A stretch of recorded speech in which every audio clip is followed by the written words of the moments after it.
1993 on a K Nissan Pulsar GTI-R, 2-litre turbo this one, imported in 1999.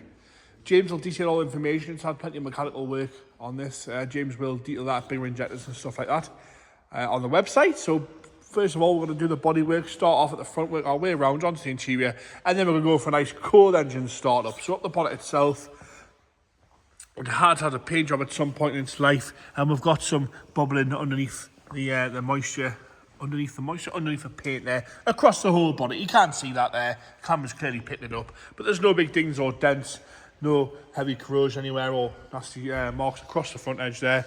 Got a little bit of a sort of filler mark here on the right hand side. Headlights are nice and clear both sides. As you come down the bumper corner on the left hand side, no big scuffs or scrapes there, but there's a few little stone chips across the bottom, and again some dust in the paint across the front edge there. Right hand side again, no big scuffs or scrapes. We've got a scratch towards the back, but that's all I can whinge about, and again some bubbling and bits of dust in the paint there on the bumper itself. Coming round onto the right hand side front wheel arch, it's actually straight down the right hand side, but again we've got some corrosion coming through, pretty standard on these Pulsars around the front wheel arch there. I'll go nice and slow so you can have a good look at that. And the paint finish isn't perfect on the car itself, with imperfections on most panels. It's going to want a paint if that was mine. Across the lower half, the sill section all nice and painted, no nasty stone guard lines, but again we've got various bits of dryness, some scratching, some stone chips to the lower half. As you come up the door, around the handle, you see the handles have been left in where it's been painted. We've got some paint flake on the black rub strips there. Wing mirror caps crack free on both sides. Up onto the roof itself, again it is a bit flat on the paint side of things across the roof, no big dings or dents, but again a few little bird poo marks. You can see these little bits of dust, some dryness to the paint across the roof there. Coming back down that right hand side, working our way back onto the rear quarter and arch. Nice and straight across the rear quarter, but again we've got some corrosion starting around the rear wheel arch. I'll go nice and slow, it's underneath the paint there, you can't see that there quite clearly. Rest of the quarter seems to be nice and straight with a little bit of dust in the paint once again.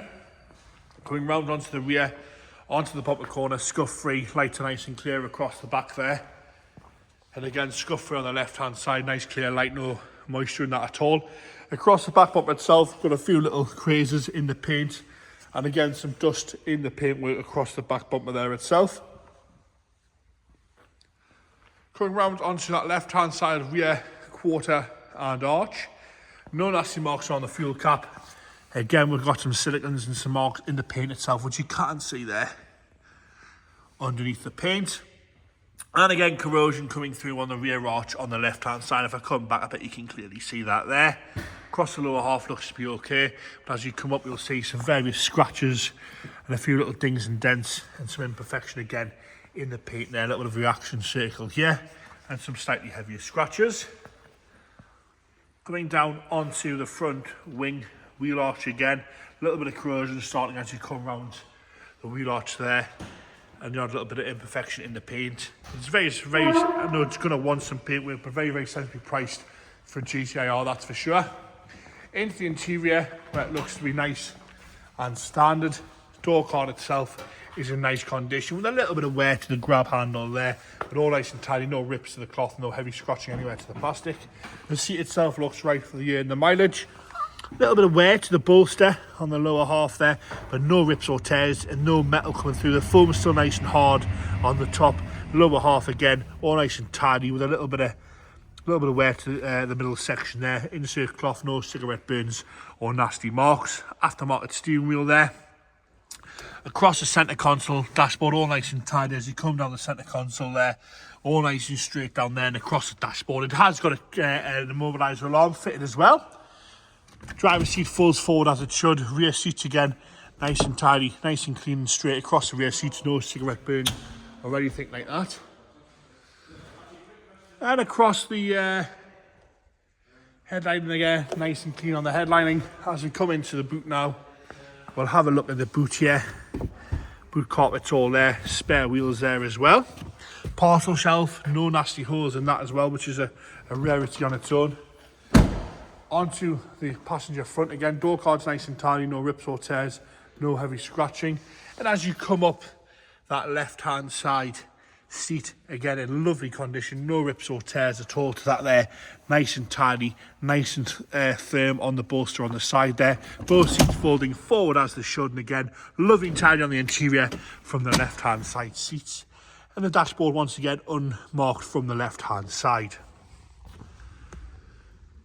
Onto the engine bay now. Nice and tidy in there. Forged dump valve, some hard boost pipes there onto the intercooler. All nice and straight in there. That's the immobiliser there. Johnny's going to fire it into life for us.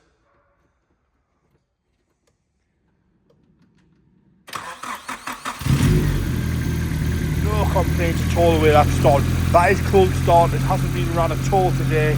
We'll try and keep these as cold as we can. And it was very cold in here last night. As soon as you demobilise it, it fires straight into life. No knocks, no bangs. Like I say, the vendor's given us a list of all the mechanical stuff that he's done to the car. So James will detail all that on the website. Bigger injectors and bits and pieces like that. So it's obviously been well looked after. Wants a bit of paint work on this one, but a very, very sensibly priced for a Pulsar GTI-R. Like I say, it was imported in 1999. You can have a look at the exhaust there. It's not flying out any nasty smoke. Bit of condensation there, just to be expected. It is stone cold. So no nastiness at all on the floor. And there you have it. Quite a rare little thing these days. Very sensibly priced as well.